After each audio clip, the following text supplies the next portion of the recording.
Hello, welcome to segment 4 of Plato is Still Relevant, an annotated summary of Plato's Republic. In this segment, we're going to look at 4 things. 1, Glaucon is going to challenge Socrates. I'll tell you the challenge here in a minute. Glaucon and Adeimantus are going to offer the conventional view of justice in that time period, which sounds suspiciously like our time period. 3rd, the Republic is going to come into play, the idea of a government. And finally, we're going to explore where is justice in relations between people. So, let us begin. We ended book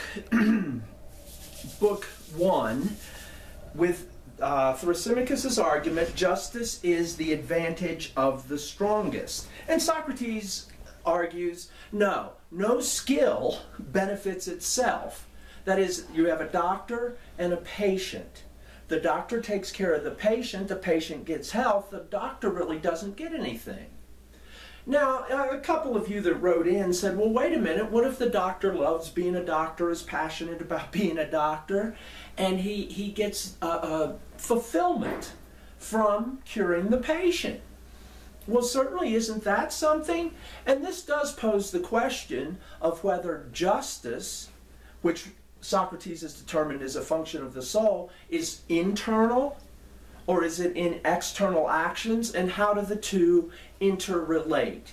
And you can't disagree that self-satisfaction is something, but it isn't a paycheck, it isn't feeding you. I mean, in the visible action, the doctor gets nothing. That's why we have wage earning. We're not talking about greed here. We're just talking about a trading system. Okay, so at the end of book 1, Socrates has 2 problems. He has said that, like the retina, the justice is a function of the soul, and it's necessary for the soul to function properly, but he didn't say or didn't come to any conclusion as to what justice is. And number 2, and what he saw as a bigger problem, was Thrasymachus' argument that injustice is superior to justice and gets the better of justice every time. Which one might say, the tyrant takes power, whoever takes the power takes it the most, gets everything the way they want it.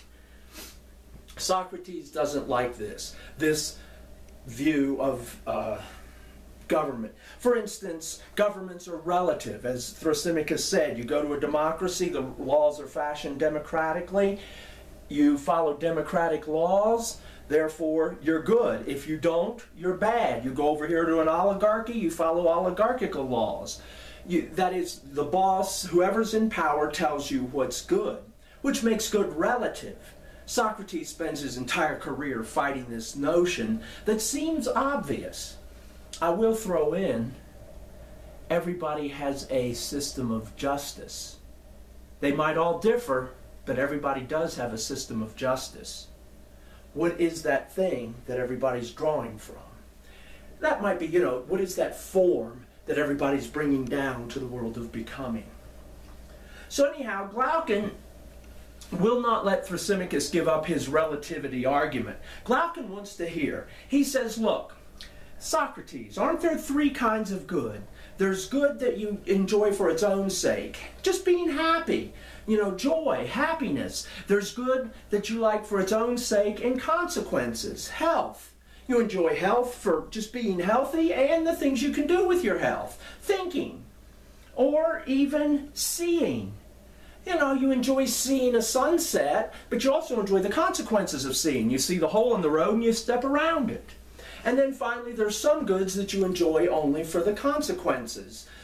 Exercise might be a case. You hate lifting weights, but you like being strong. Or you have a lousy job, but you like the paycheck. You suffer the job because you enjoy the consequences. Then Glaucon says, Socrates, where do you put justice? And Socrates says, justice is something we enjoy for its own sake and the consequences it brings. Glaucon says, that's not what the public says. here comes our conventional view of justice. I'll give you the popular view, or the conventional view of justice. Then I'm going to challenge you, or actually us, this whole group here, Glaucon is saying this, to participate in proving that it's good just to be good for goodness sakes. Good is its own reward.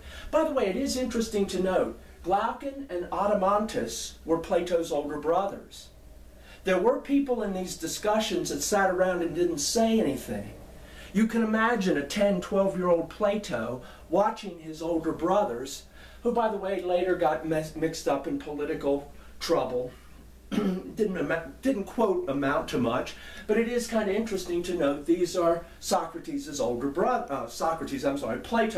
brothers talking to Socrates. But anyway, Glaucon says, look, most people practice justice unwillingly. They believe an unjust life is better. You know, sex, drugs, and rock and roll, if you will. And injustice is great to inflict, but it's lousy to suffer.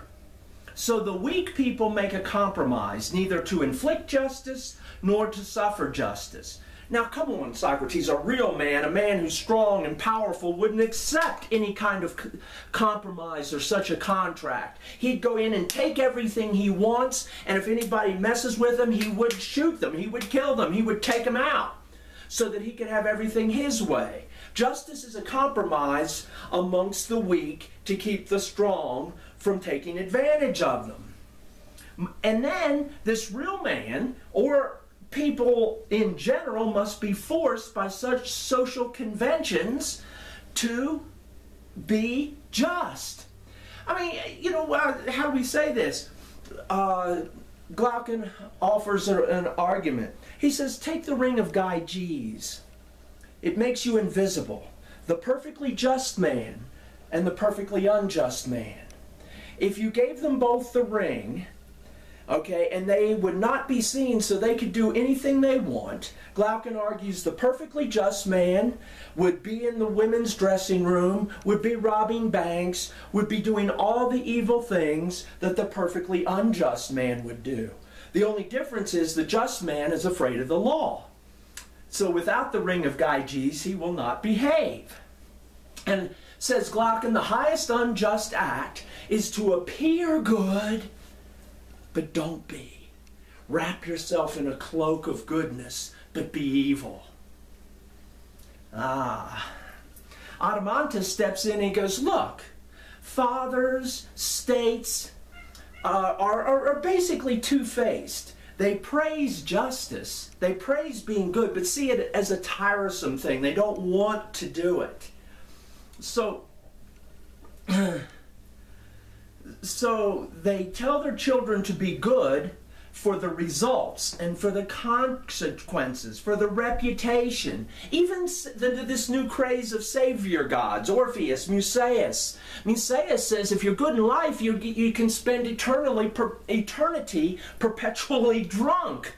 Orpheus, you know, you pay off a priest. As a matter of fact, says Adeimantus, the unjust man gets the better of all the good people in this world, and then when he's about to die, he pays a priest, the priest purifies him, and he gets the better of the next world as well. So come on, convince us, Socrates, how injustice is the soul's greatest evil, and justice is its greatest good. And please, no theories. I want real life examples, something I can feel. Okay. Socrates says, okay, well look, justice is bigger in states than it is in an individual. So let's build a city of words, the best we can imagine. Let's just build this republic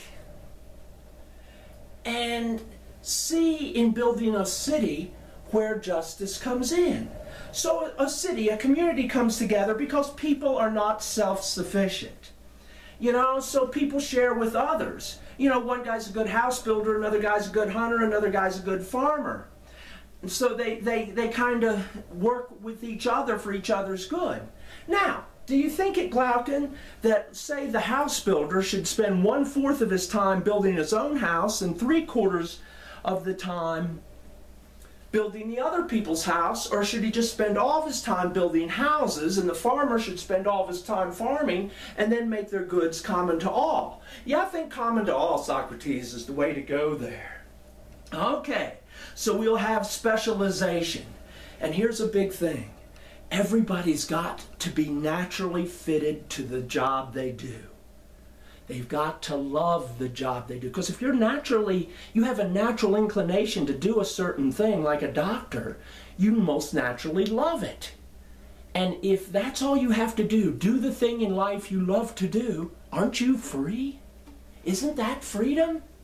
Oftentimes the republic is called a tyranny or a communist state. It's a unified state. But the thing that makes it different is everybody's doing what they love to do. Everybody's doing what they're naturally fit to do. So, with specialization, you're going to have blacksmiths to build the farmer's tools. We're going to have craftsmen. And then we're going to have people in trades, the seafaring trade. And then within the city, we'll have to share products. So we're going to need buying and selling. We're going to need a marketplace. Because, you know, a farmer or a workman can't stand in the marketplace and wait to sell their goods. So we'll have, and by the way, in the Larson translation, line 371c, Socrates calls the people who trade money for goods, I kid you not, weaklings. He goes, you always in a city have weaklings that are no good for jobs and trades who sit in a marketplace to exchange money for goods. Then there's going to be strong men who sell their labor, our wage earner. All right, look what we've done. We've built a city. Where's justice? Adeimantus says, in dealings in the relations with people, and here's where I kind of want to end up today. Plato's dialectic. In his dialectic, he says, look, two lovers, not one person, not master trying to dominate slave, but two lovers trying to come to finding the truth, finding the best argument for the situation. Kind of like contemporary communicative ethics. Ethics are learned in how we talk to each other. If a parent grabs a child and holds them and shakes them and says, you're going to love your neighbor, and throws the kid down, is that kid going to learn to love his neighbor or to be a domineering tyrant? It's how you set up the conversation. As a matter of fact, Socrates calls a tyrant a person who has master-slave relations with everyone. And a little bit later, when Socrates gets into education, he says, let's educate our kids like an old man telling stories to children. That calm, relaxed, peaceful attitude. I'm going to end with the relevance. Look at our schools now. You know, we have school shootings. We're having an attitude where we think bullying is natural. We're having, kids who hate school. And when you question the children, it boils down to atmosphere. I wonder if the way our schools and our teachers, with the best intentions, mind you, treat their children. If you have 30 students, you've got to be a stern disciplinarian. But then doesn't that teach you, through your communicative action, you're playing tyrant or master-slave. So the kids go out on the playground and are master-slave with everybody. Then they grow up and they're master-slave with everyone. Walk yourself through your day in this America where everybody's equal and think, where do I have equal relations? Parent-child, teacher-student, healthy doctor, sick patient, boss-employee. Even amongst friends, there's often a pecking order. Socrates, playing for the dialectic, asking for two lovers to be open in discussion and let the discussion lead to the best argument, lead to the form, is really relevant today. Perhaps in education. And Jean-Jacques Rousseau called Plato's Republic the greatest work on education ever written. So, let me part and come back and we will start building the Republic next lesson. And please, let's make Socrates a part of your everyday life. Thank you.